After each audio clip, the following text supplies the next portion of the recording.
Hi, you all. Welcome to the Dual Parent. This is day 2 of our trip to Crete, Greece. We went to Spinalonga Island. So when you go to Hassonissus, which is where we went, essentially anywhere you go, you would find people selling you day trips, boat trips. So this one was our day trip plus a boat trip to Spinalonga, an olive oil factory, and then finally Agios Nikolaos. So we are on our way to the port close to Agios Nikolaos, where they take us on a boat to the Spinalonga Island. So first we had a pickup from our bus. Hi, welcome to the Dual Parent. We are at Crete, Greece, and that is Spinalonga Island. Let me show you around. So we started from the Plaka port, and the boat takes you from Plaka port to Kolokita beach first. They let you have a drown, a swim, whatever you want, really. Just kidding, no drowning.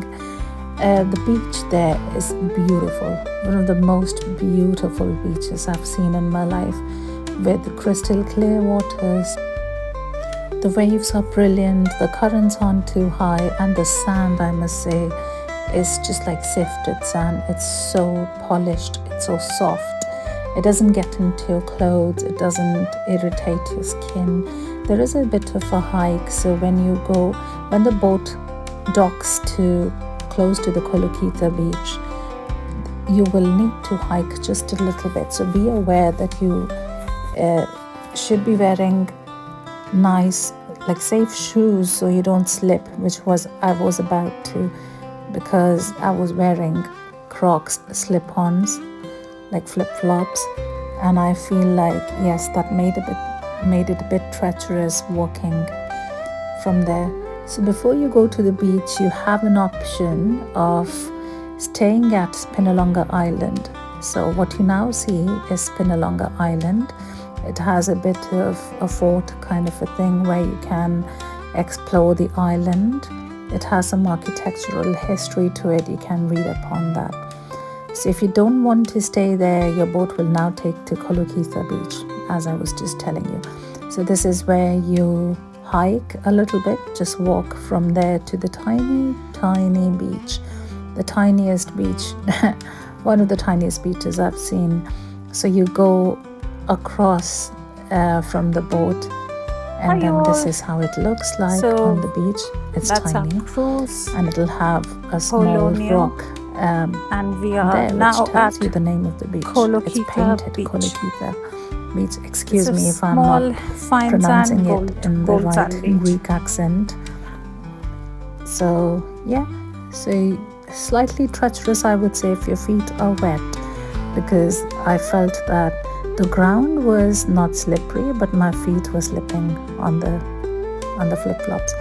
It's very safe as well, which I am very happy about. The whole Greece, I found it, Crete at least, I found it very safe.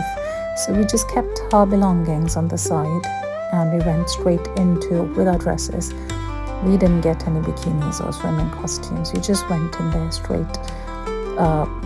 We were the only people with dresses in there, but that's how I like to be in the ocean. I don't want to go all in. I would just go half in, because I had a handbag with me. And this is when we were on our way back. They'll give you like an hour or and a half. You can stay in the boat, or you can then stay in the beach for however long they let you. So this one included a barbecue lunch. The problem with me is, because I am a vegetarian, I need to get it without feta. So now the boat takes you back to Spinalonga to pick the people up who chose to stay at Spinalonga and not at the beach. Now you would notice alongside the Spinalonga Island, the winds are actually gusts, and the waters they look calm, but I'm sure they wouldn't be I wouldn't recommend if you aren't a brilliant swimmer to just go all in. I would be very wary about it. I'm a scared swimmer. Welcome to Spinalonga. The weather has turned out to be really bad. Actually, it's hot, but very, very, very gusty. So I'm very scared of jumping in the ocean to swim. So I'm not going to go in the island for now because the cruise is now going somewhere else where people can actually go and swim in the waters. I think they're avoiding beaches because of the weather, but we're going to stay on the cruise, and because we have booked a full day here. So I'll just show you around from the cruise because I'm not going into the island. The guide is speaking in Greek and I don't know what she's talking, and I don't want to miss the cruise and be lost. So yeah, people are leaving for somewhere, but I asked someone from the boat and he said it's also leaving the dock and then they're going somewhere they can swim. So like this lady is just chilling. He did say they're going to try for a beach if the weather permits. The weather is okay apart from like the gusts are extreme. I've never felt gusts like this. That's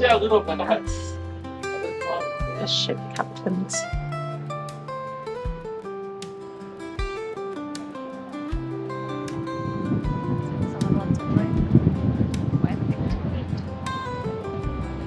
We had a barbecue at the previous island and I can hardly walk back.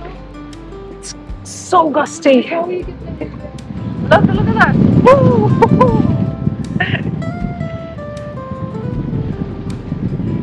He can barely make his balance. Look. It's a very pretty island. Angad, people have left. Do you want to go? Look at that.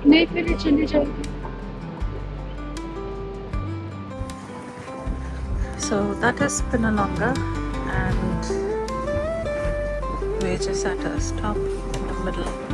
People are snorkeling, which I would not do. So I'm just on the boat, waiting it out. The weather is beautiful. It's a little bit less gusty than what it was when we were docked there. Close to Spinalonga was so gusty. I don't know if you could hear anything of what I said. But that looks like to be resorts of some kind. I was told that Spinalonga and the islands alongside, they're supposed to be one of the most expensive places to holiday in Greece. And the guide was telling us that celebrities go on holiday there, so they have the most 5-star hotels in Greece around these hotels. So I think that's mainland Crete where we came from, and even that place, she said, is one of the most expensive places to be, especially to holiday here as well in Greece. So we could have stayed there in Spinalonga and spent some time if we wanted to. I think there's something historic around there, but I didn't want to. There's no beaches, so you just like literally just jump in the water. It's just coastal. It's just like the island, and there's hardly any places to just walk around. So I decided to stay. The waters here, unlike the previous island I was in, are green.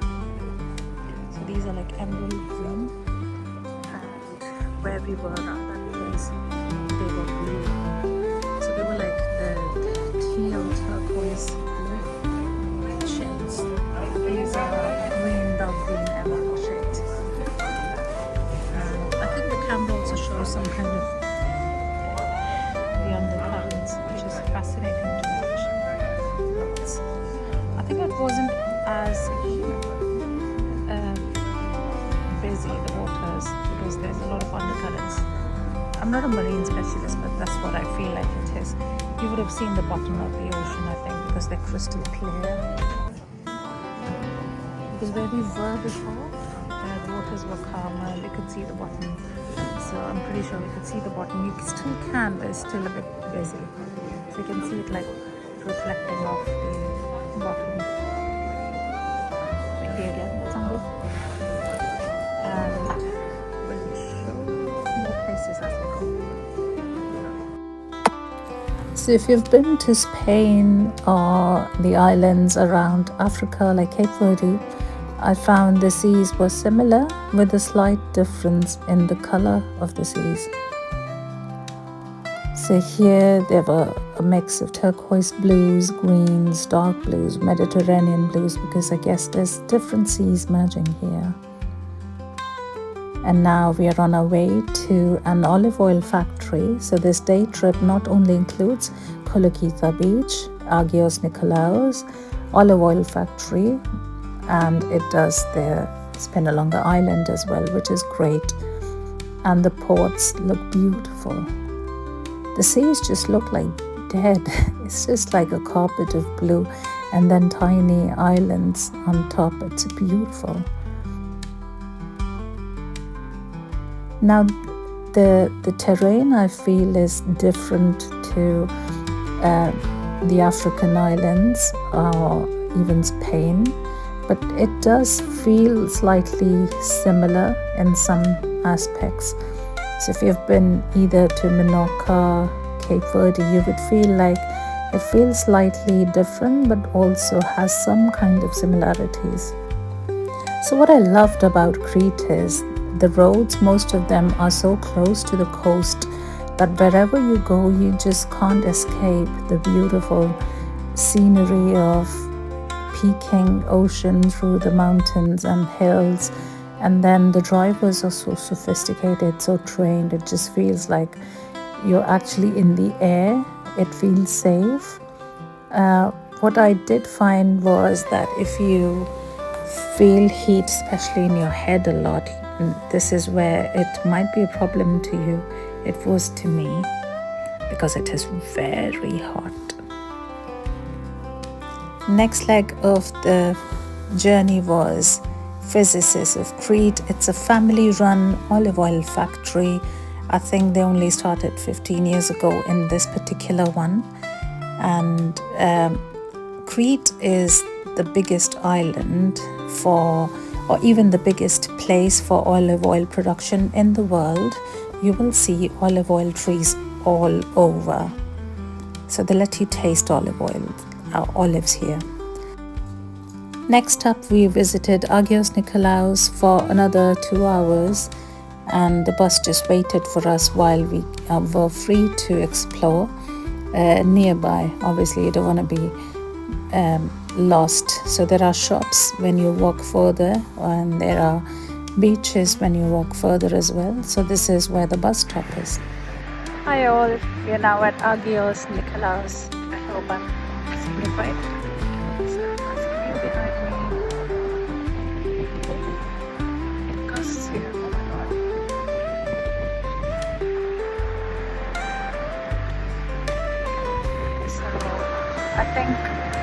I don't know the word in Greek, but I think the beach there, it's kind of a dead kind of a beach where there are undercurrents as far as I can see, but the waves at the end of the beach aren't that big. And I think it's called All Sands when you translate it in English. And on that side, that's the lake, but that's what the guide told me. It looks like the same thing to me, but that's what she said.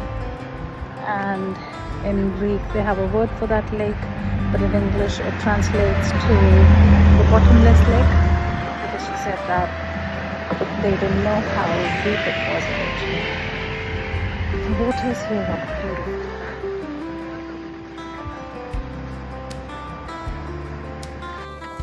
I don't know the obsession with Labubus, you'll find it all over Crete.